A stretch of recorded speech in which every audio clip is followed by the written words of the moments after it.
Hello dear students, how are you? Today we will discuss science worksheet number 37 class 10th.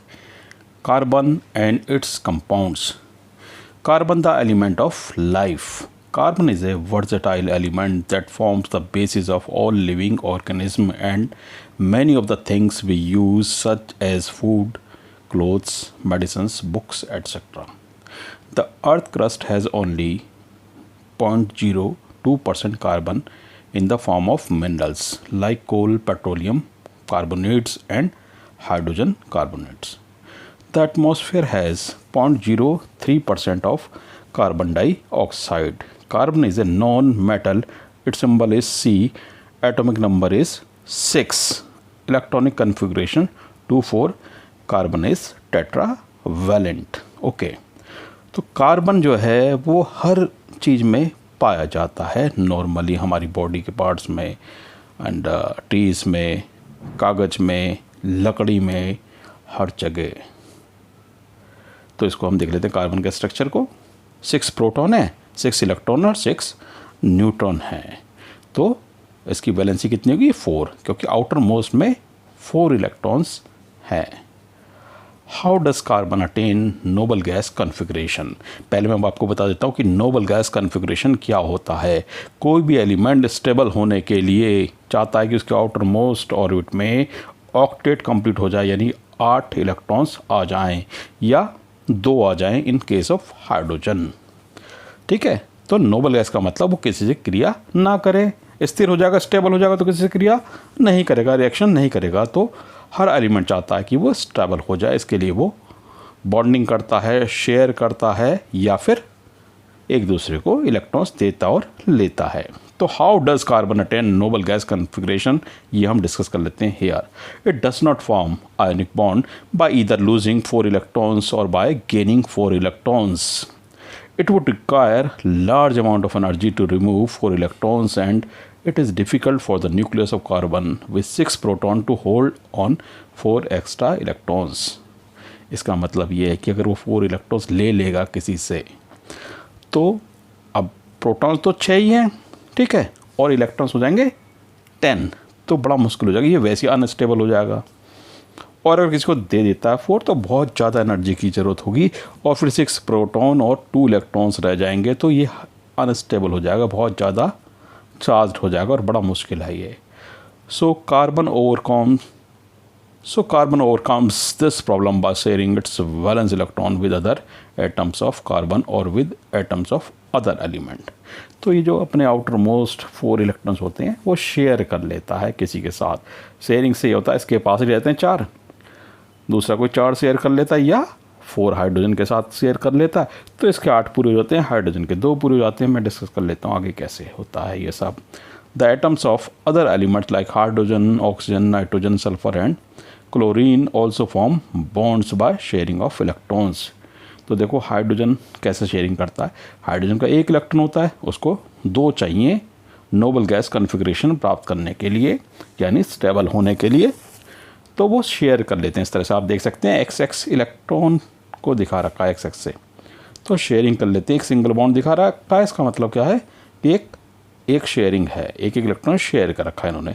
तो दोनों के outer most orbit में 2 हो गए और इन्होंने कौन सा बॉन्ड बना लिया? Covalent bond, double bond between 2 oxygen atom.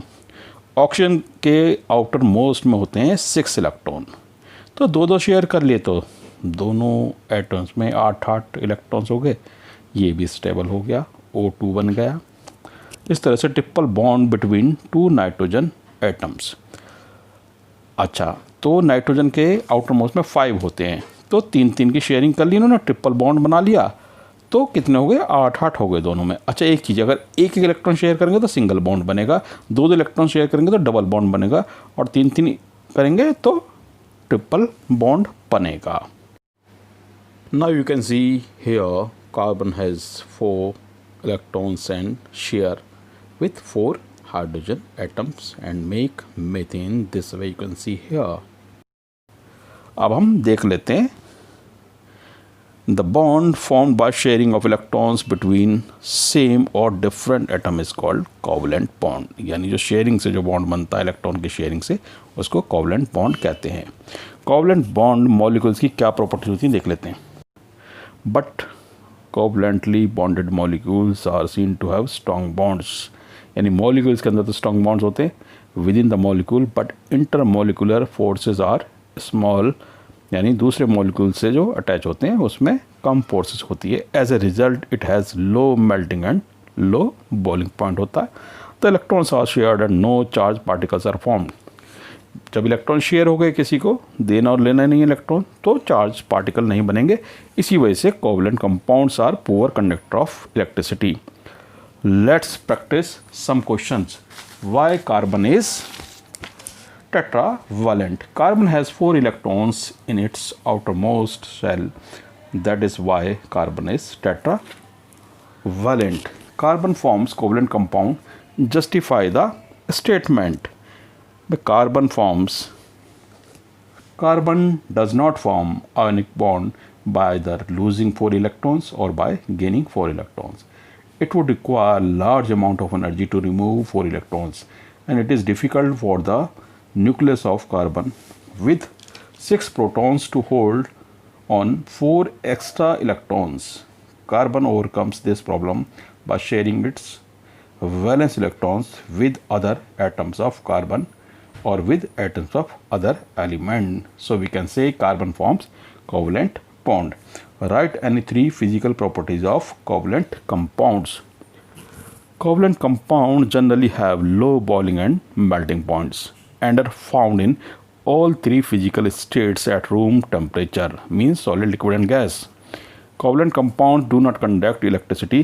This is because covalent compounds do not have charged particles capable of transporting electrons. In simple words, we can say they do not make ions. Okay. The next question is, state the reason why covalent compounds are generally poor conductor of electricity. In covalent compounds, electrons are shared and no charged particles are found. So, covalent compounds are generally poor conductor of electricity. Question number 5. Draw electrons dot structure of water molecules, carbon dioxide and methane. You can see here water molecules share this way, and carbon dioxide structure and methane structure you can see here.